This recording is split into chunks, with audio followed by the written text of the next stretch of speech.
Okay, welcome, dear friends, to the Daniel S. Loeb Torah Center. I have a couple of great stories to share with you based upon the amazing parashiyot, the stories that are coming out of the parasha itself. Stories lead to stories. And we'll start, obviously, with where we're going from. We're leaving Israel in the parasha, and we're going to exile, and we're following our patriarch Yaakov Avinu, Jacob, who leaves the whole land of Israel, going to Haran to live with his family, to get married, have kids. He is going to go through many, many years of difficulties and challenges, and then return to the land of Israel a completely different person. But he has to go through a lot. He's going to arrive back in Israel with tremendous wealth, family, wives, children. It's going to be a whole episode for him. Let's start with why he's leaving in the first place. So, of course, Yaakov Avinu got into a bit of trouble with his twin brother, Esav, his womb mate, who he had a lot of challenge and difficulty with, primarily because he bought the birthright from him. By the way, is that even possible? Are you able to purchase someone's chelek, their spiritual rewards? Because seemingly that is what Yaakov did.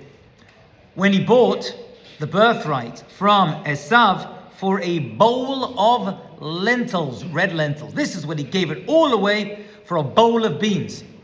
You know, this Shabbat, after the shul, I spoke in the synagogue, and afterwards I had a friend who sat next to me at the Kiddush, and his name is Yissi Cherns. He's a friend, a neighbor for many, many, many years. And he told me the following story. Listen to this story. You may have heard it before, but I had it verified by someone who was mamash there. So there is an organization called Birthright Israel. You may have heard of this organization. I worked with them for about 10 years. I was the official rabbi of Birthright here in New York, Manhattan, for over 10 years or so. And it was founded by a guy, a very interesting, eccentric individual called Michael Steinhardt. You may have heard of him. He made a vast amount of money in hedge funds in the 70s and 80s. He was one of the early people in it. And then he founded an organization to send Jewish boys and girls, now it's adults as well, I think almost families at this point, to the land of Israel for a 10-day free trip. I know many people who have been on this trip, and I've been on many myself, and it affects them greatly. I mean, it depends who's running the trip. Not all providers of Birthright are created equal. But for the most part, it's a very positive experience. So this is the story, which I promised I would tell this week. And the story is told that a certain individual called Rav David Lichtenstein, who is a also successful religious Jew, met Michael Steinhardt, had a conversation with him. And of course, the conversation got on to, does God exist? And Michael Steinhardt, who gave away vast amount of money to Jewish organizations, said, no, I'm an atheist, I do not believe in God. So Rabbi Lichtenstein said, well, why are you giving all this money away to the Jewish people? And he says, because my connection is to the people and to the culture, and I want to fund that. So he says, so do you believe in God? No. Do you believe in Olam Haba, that the next world, your soul lives on afterwards? He says, no. So he says to him, then I want to buy your chelek and Olam Haba. What would that cost? And he threw out a number. And the number is $100,000. So David Lichtenstein wrote up a shtar, signed with witnesses, and bought this gentleman, Michael Steinhardt's chelek and Olam Haba for $100,000, which is less than a bowl of beans, less than a bowl of lentils. Make no mistake. I didn't know if this was true. I'd heard this story. Yissi told me that he happened to be in Yerushalayim when this event actually happened. He saw David Lichtenstein right afterwards. He said he was beaming and said, look what I got. I bought this man's chelek and olam haba. Happens to be, I know individuals who've heard this story, and there's different approaches. Some say it's impossible to buy and sell your chelek olam haba. It's not like a piece of real estate. It's not a car. You can't sell it. But according to the parashiyot that we're reading right now, that's precisely what Yaakov Avinu was able to do. he was able to purchase it. A few months later, they were at a dinner of an organization called RAGE, Russian American Jewish, whatever the E stands for. Experience, yeah.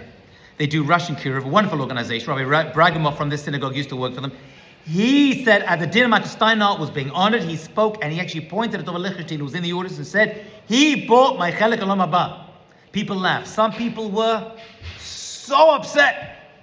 They were devastated that a person like this would, first of all, they're upset with the seller, but they're also upset with the buyer that he would actually take advantage of this individual in order to buy his Chelek Olam Haba. So if it's possible, never do it. We do not mess with such things. If it's not possible, you still don't do it because, so whatever. I'm sure he had his cheshbon, maybe he's trying to make a point to him. However, we don't do it. But it worked for Yaakov. And Esav becomes very, very upset. Does he regret it? That's a very good question. But he leaves and he goes to Haran. And while he's on his way to Haran, he stops at a mountain. And this mountain is the site of the future Beit HaMikdash. How did he know that? He'd never been to that mountain before. And the answer is because he knew that his grandfather, Abraham, had brought a korban by the way of his son Yitzchak on that precise mountain a number of years before. But how did Abraham know about this mountain? Well, it goes back because we know that Noach also brought korbanot. He also brought sacrifices and he used that mountain as well. But how did Noach know about it? Because Cain and Hevel brought korbanot. And they also understood the power of that particular mountain. Well, how did they know about it? Because their father Adam HaRishon also brought sacrifices and used that mountain as well. But how did Adam HaRishon know this mountain was going to be the future site of the Beit HaMikdash? How does everyone accessing all of this information about that particular mountain? Har HaMoriah, from the Lashon of Moriah Lahorah, to teach, a mountain of teaching. How did they know this? Bet El, that this was the house of God. The answer, my dear friends, is in the parasha. And it says it absolutely. It says that after he had this dream, we'll talk about the dream in a second. Why Yaakov is falling asleep on this mountain, we're going to talk about it in a moment. But in this dream, he saw Nitzav Alav, Ani Hashem Elokei Avraham. He saw Hashem at the top of the ladder hovering over this mountain. He saw him. What is Hashem doing in this mountain? Well, every time someone has a dream, right, they see Hashem. Is that what's going on over here? Every time you go somewhere and a big event happens in a certain place, God is there. No. He's there at this particular location. You see, this location, my friends, from the beginning of creation, was set up, ready for the holy Batei Mikdashot to be built. Number one, number two, and most importantly, number three. That's what the Rambam tells us. One of the proofs that makes Mashiach into Mashiach is that he builds the third and final temple bimkomo. That's the language of the Rambam in the Laws of Kings, Hilchot Malachim, has to be in its place.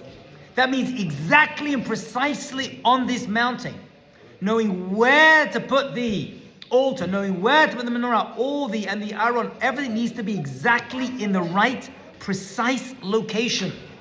And so this information can only come through a prophet. How are you going to know? How are you going to know exactly to put what part where? So we know that the actual place is located right here. That's Bim Komo. That is exactly what we're being told. Here's the question. Does the holiness of that place still exist, even though the temples are being destroyed? That's a good question. And the answer we know is absolutely yes. That the Kedusha of that mountain, the Shekhinah, did not leave Har Habayit, right? Even with the destruction of the Beit HaMikdash.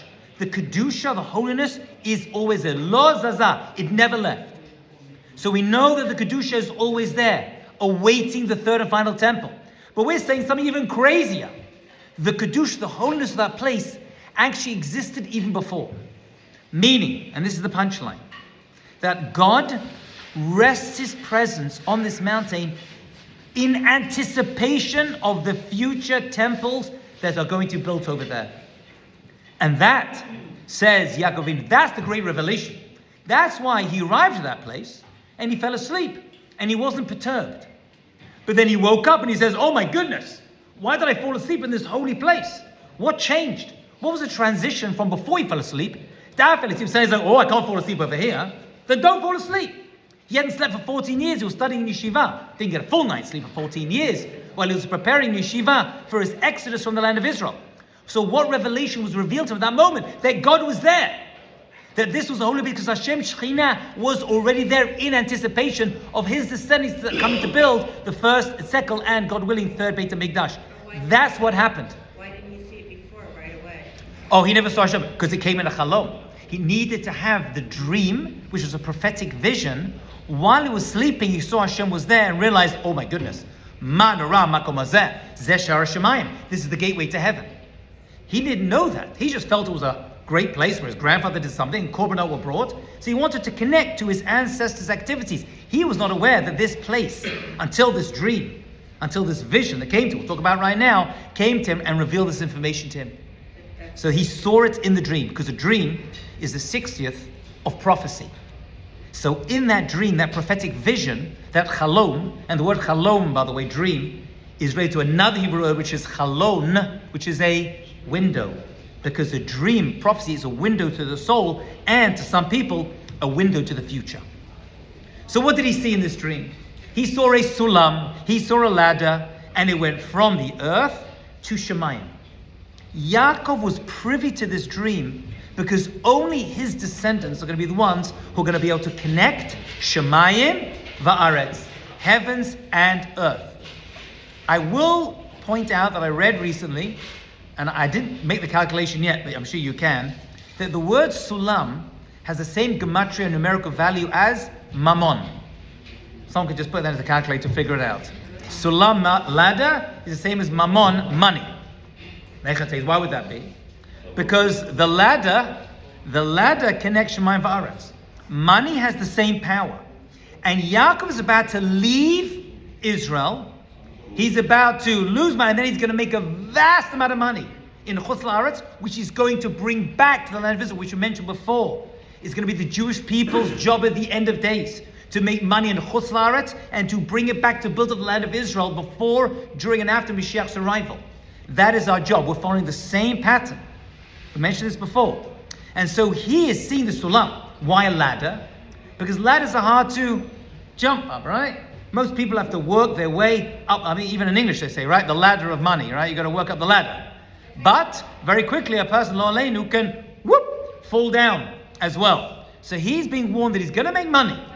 And his descendants are going to be able to make money as well in Chutz La'aretz, in Galut and the diaspora. But be careful. It's a two-way street. And you can't jump up it, but you could fall down very, very quickly. That is one of the metaphors of the idea of a ladder, a remembrance to the power of money, how it has the ability to connect Shemayim va'aretz, earth and heaven. And obviously Hashem is at the top of the ladder to remind you who the real provider of financial success actually comes from. Okay, so on the ladder, by the way, this is the only dream that I know of in the Torah where there's no interpretation given. All of the dreams, whether it's Yosef or Paro or Nebuchadnezzar, right? Or that when they see dreams, there's an interpretation given. Here, it's left open. Now that's interesting. Why would that be? Why can't I say, I saw this dream, right? And then Hashem tells me, let me tell you what the dream means. It's left uninterpreted. Now that itself is very telling. Why is that? I don't know. But I do know, because the Gemara tells us in Masechet Barachot that a dream follows the interpretation. Chalom holech achar pitrono. The way you interpret a dream actually gives it its interpretation. How can that be? Either it means something, it doesn't. Who cares how I interpret it? Which is why you're going to be very, very careful who you go to interpretation from. And Rav and Abaye actually went through a lot of trouble with Bar Hadaya in the Gemara and Brachot when he gave bad interpretations to someone who was paying, who wasn't paying, and good interpretation to someone who was paying, and actually followed the interpretation. Why would it be? Because when you speak something out, this is important, and related to something else I'm going to share with you, it creates the reality. So the dream is like a sealed envelope, says the Gemara, When you interpret it, you're opening the envelope, you're taking it out, and you're giving it mamash, you're giving it actuality in this world. You're creating the reality of the dream itself. So this dream was not interpreted. Why not? Because the vision that he saw was so sublime and significant. This is the greatest dream ever in Jewish history. By the way, there have been greater prophecies, but via a dream is the greatest one. Remember, there's different levels of nevuah prophecy. A dream happens to be pretty low down, just so you know. It's only a 60th of prophecy, right? Even though this was a prophetic vision, not just a random dream. Even so, it's pretty low down. However, the power of this dream is going to have implications for generations. So what was it? So Yaakov, remember, is Mr. Exile. He's about to leave Israel, make his money outside of Israel, and then return to Israel with his riches and his family to build up the land. So too, we're going to do the same. So he saw 4 angels, Olim, V'Yoridim, going up and going down. 4 angels. Those 4 angels, say the rabbis, represents the Dalid Galiot, the 4 exiles of the Jewish people. Angel number 1 represents Nebuchadnezzar, who destroyed the first Beit HaMikdash. And he said, my kids are going to be, the temple's going to be destroyed, because he's seeing it. But don't worry, that is going to fall, right? The Babylonians, as we now know, they fell. But the second angel goes up, and that represents the angel of Madai and Paras, Media and Persia. But he saw that one fall as well, after 3 years, and he said that's going to fall down as well. Don't worry. And then he saw the third angel going up, represent the Yavan, Greece. He's like, oh my goodness, my kid's going to be in Israel with a second temple, and the Greeks are going to come, and they're going to kick us out, and that's going to be an exile as well. And Hashem said, don't worry, Yoredim as well, they're going to go down, and they're also going to fall. Don't worry about it. And then he saw a 4th angel, and that angel represented the 4th exile of the Jewish people, Edom, aka Romi, the Roman exile, that according to many opinions we're still in. Actually, we've passed it, we're in the next one, but we'll leave that for another time. And he sees that angel go up, rung after rung after rung after rung, and not coming down, and he freaks out. He's like, Ribbana Shalom, what are you showing me here? You're showing my children never going to be redeemed. They're going to be in exile forever and ever and ever and ever. And Hashem said, don't worry. You can't see this, but at some point, even that exile is going to end, although it's going to be hard to believe, and they are going to fall as well.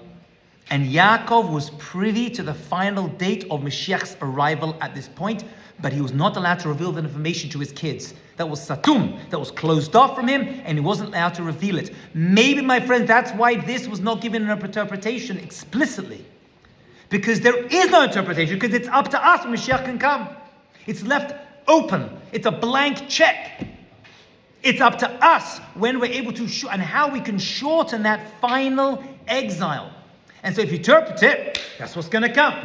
But the way it's going to happen, when it's going to happen, how it's going to happen, and who is going to be the catalyst for that information and that redemption, that's left open. Maybe that's why this particular dream was not interpreted. The only dream that I know of in Tanakh, although I'm sure the YouTube comments that disagree with me, where we see that happen. Okay, so that's Yaakov Avinu, and that's the dream. And so he makes his way to live with Lavan, his mother's brother, of which, by the way, is going to be a terrible time, working like a dog, schwitzing, conned every day 100 times out of money and business, and he saves him because he wants to marry his daughters, and to return to the land of Israel, a whole shalem person. Just something happens on the way, I must mention. It's a beautiful, beautiful idea, which I just heard this morning as I was driving in at 5:30. Vayihi, kasher ra'a Yaakov et Rachel. He sees Rachel, Bar Lavan, Achi Imo, and he sees Rachel, and he feels this connection to her immediately as he sees her. Before that happens, he sees a bunch of shepherds who are surrounding a well, Pi HaBe'er. Right. This is, by the way, a very famous place to meet your future spouse, by a well. Okay? You go to a coffee shop, you go to a Jewish event, there's coffee, there's water, there's sushi, there's pizza. Good place to find someone. In those days, there was no sushi station, and it was hard to believe the Jews didn't eat sushi in those days, but they did not. But they went to the well, and he sees these guys by the well, and he is very, very confused. Why? Because they're sitting around doing nothing. Why are they sitting around doing nothing? Because there was a big stone on the well, blocking it. There was a stone blocking the well. And you needed a bunch of people to lift it up. And there weren't enough people there. Why do we have this massive heavy stone on the well? Why can't they just pick a little rock? And why is it there anyway? Don't you want water to get inside it? Why is there a big stone on the well? It was a security system. These people were all criminals. They were influenced by Lavan. And Lavan was probably influenced by them. They're all tricksters. And so they had a security system. There were 5 or 6 people at the key. What was that version? A massive rock. And so you could only take the rock off when there were a bunch of people present. That's what was going on. So the rock could only be taken out by a bunch of people. Happens to be the Yaakov Avinu had superhuman strength, and his human strength allowed him to remove the rock alone. But look how he addresses them. So he's about to tell them all off. Right? They're tricksters, they're not good, they're hanging around. V'yomer lahem Yaakov, achai, ma'ayin atem, my brothers. What's going on with you guys? The Ben Ish Chai says on this something fascinating in Ben Yehoyada. He says that we have to learn from the milim, the words of the Avot. Now, the basic information of that line of the Ben Ish Chai means we should learn Pirkei Avot. Because we learn how to live as a Jew. When you learn Pirkei Avot, you learn how to live as a Jew. However, there's another way to understand it and say, we should talk like the Avot. So how exactly did Yaakov talk at this moment? What did he say? He said, my brothers, what are you doing over here? Why are you sitting around doing nothing? Then they give him the explanation of the rock problem that they had. He called them my brothers. Was he related to them? No. Were they his brothers? Absolutely not. So what exactly is he calling my brothers for? That's what the Ben Ish Chai is saying. What you're meant to do is talk to people with loving kindness, my brothers. There was one rabbi I met who I believe started this way of speaking, who followed the way of Yaakov Avinu. And I met this rabbi once. And his name was Rabbi Shlomo Kalbach. And he was a big Talmid Chacham. And I met him at a wedding of my dear friend, Rabbi Pini Duna. He married my very good friend, Sabine Ackerman. And I was at their wedding, and Pini, who's the rabbi of Beverly Hills Synagogue, and a wonderful speaker as well, wonderful classes. And I was at the wedding, and there was a person seeing me there, and I said, oh, this guy's an interesting dude. And I said to Pini, who is this? He goes, you don't know who that is? I said, I don't know. He goes, that's Rabbi Shlomo Kalbach. So I said, I got to meet him. I got to meet this guy. I walked over to him in between songs. This is many, many years ago, talking over 30 years ago. And he came over to me. He's like, oh, holy brother. That's how he spoke. Holy brother, he said to me. And I was like, I went to yeshiva, very Haredi yeshivot. Right? Very, very Haredi yeshivot. I did not do well in them. Maybe if someone called me my brother, I would have done better. But this has a tradition. Yaakov did that. Yaakov said, Lahem, Achai, my brothers, we're brothers. He gave them loving. If Yaakov could talk to random strangers like that, who weren't particularly good people, how much more so should we have the ability to show loving kindness to each other? A story just popped into my head, I'm going to tell it. I think I told the story before. If I did, I apologize, but it's a wild, wild story, and I heard it from the person it happened to. I used to be involved 25 years ago with an organization that dealt with drug addicts in the Jewish community and alcoholics and other addictions. And I went to a retreat, actually, I think it was right after I got married, like 2 weeks after I got married. I got invited to be a rabbi at this retreat. I actually went back many times. So now I took my new wife with me. Now that was an awakening. She realized what she'd married into, I tell you. Woo! So we went to this retreat, and there are all types of Jews over there. And they speak and they qualify and they tell their stories, and how they got clean. It's very, very inspiring. It's an organization called JAX. I don't know if they're still around. I hope they are. So I was at the Shabbaton, and a guy stood up and said, I want to tell you a story. Told this story before? You heard this before? No. Listen to this story. Listen to this story. Just thinking about it gets me emotional. So I'm at this retreat, and a guy gets up and he says, I had a very difficult life. And he told us the regular things that happened to him and his family and abuse and all the rest of it. And he became a alcoholic and drug addict. Everything. From a very religious home, by the way. And he got to a point where he decided to commit suicide. To unalive himself, as they say nowadays. And he said it had all prepped. I'm not going to tell you how, but he had everything prepped, ready to go. And he was alone at home. He was divorced. His kids were estranged from him, whatever it was. And the phone rang. This is pre-cell phones. Pre-cell phones. The phone rings, and he picks up the phone, and he says, hello? Who is it? And he says, holy brother, it's me, Rav Shlomo Kalbach. He says, Shlomo? What, like the Shlomo Kalbach? He says, yes. He goes, why are you calling me? He goes, who is this? Shlomo Kalbach says, who is this? And the guy says, he doesn't know who I am. He goes, why are you calling me? And he says, I tell you why, holy brother. That's how he spoke. He says, I was looking for a sefer in my collection, and I saw a book, and I pulled it off the shelf. I opened it up, and a piece of paper fell out with a phone number, no name. So I said, let me call the number. Must happen for a reason. I heard this from the guy it happened to. And so I just called the number. And the guy answered. And I had a conversation, and the guy's like, if you're going to get a message, that's how to get a message. They schmoozed a bit. He obviously did not unalive himself, and he got back on track, and his life got back together again. Unbelievable. I heard that from the guy I happened to at a Shabbaton many, many years ago. My wife was there as well. Right? I was gobsmacked, as they say, completely blown away. Just calling someone a brother could be enough, or a sister, right? Can be enough to completely change a person's life. Guess what another weird story just happened to me?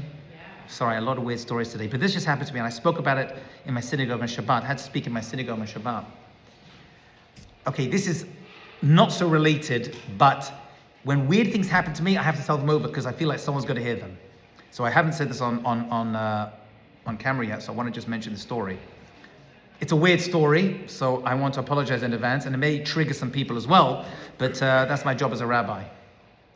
So I usually wake up very early on Shabbat morning because I have this natural alarm at this point that gets into my head.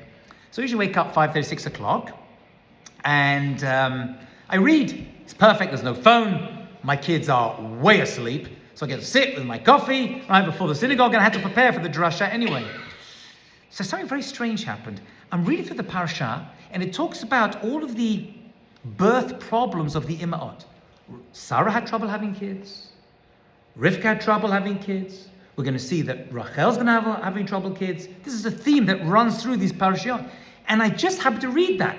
Happens to be, I read specifically about Rivka when she had these pains in her stomach because she had Yaakov and Esav having a fist fight inside her belly, right? As it were.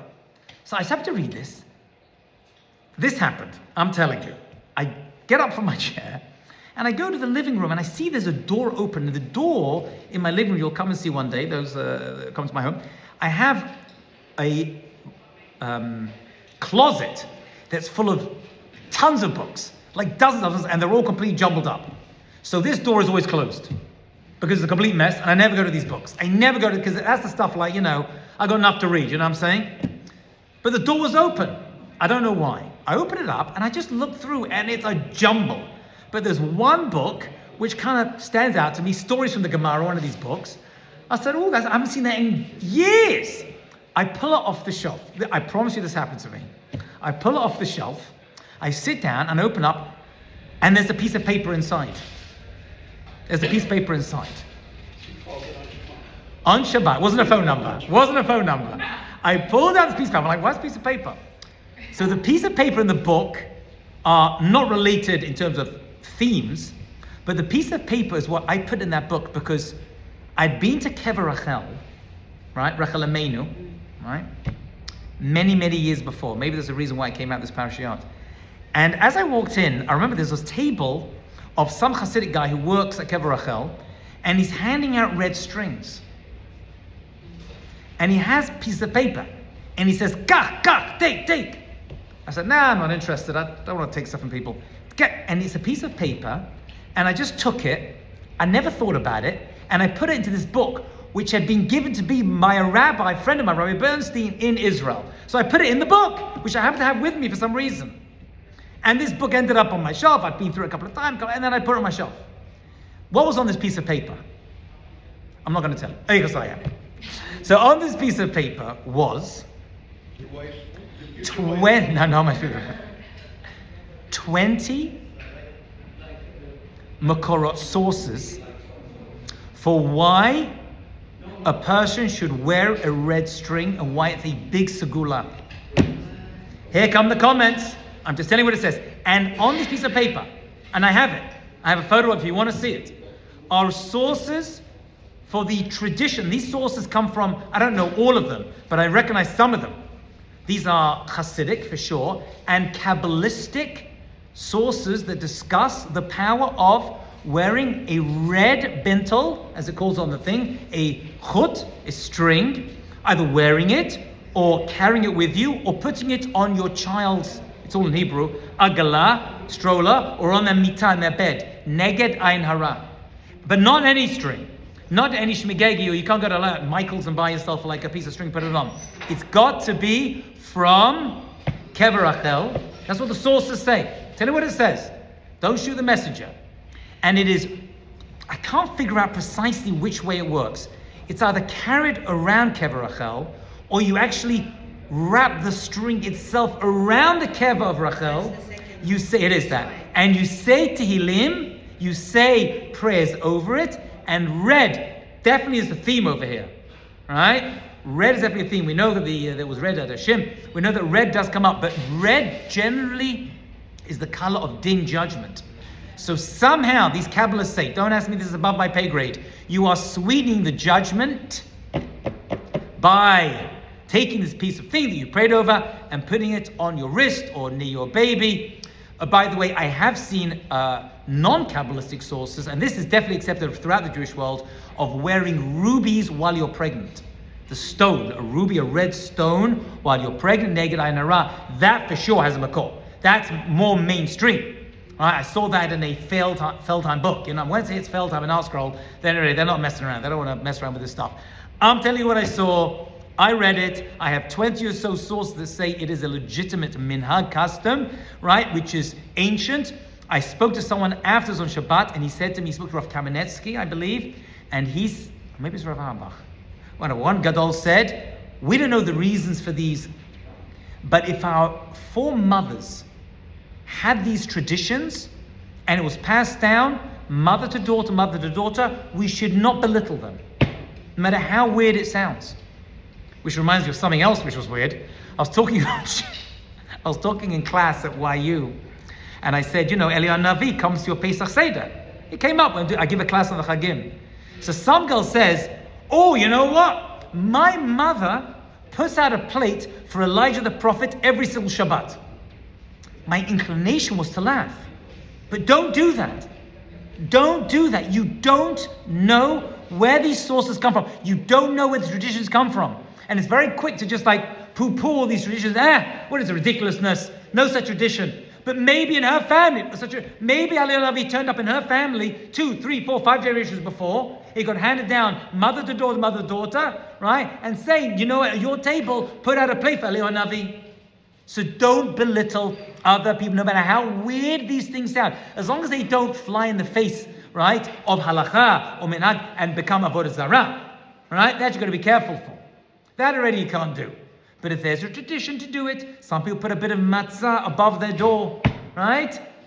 I have other traditions I don't get into because I don't want to be kicked out of the Rabbanut. But there are certain things we shouldn't belittle these minhagim, these inyanim, these segulot that have been passed down, because maybe there's something to them that are beyond. Maybe they were just lost in the sands of time as we've gone through history.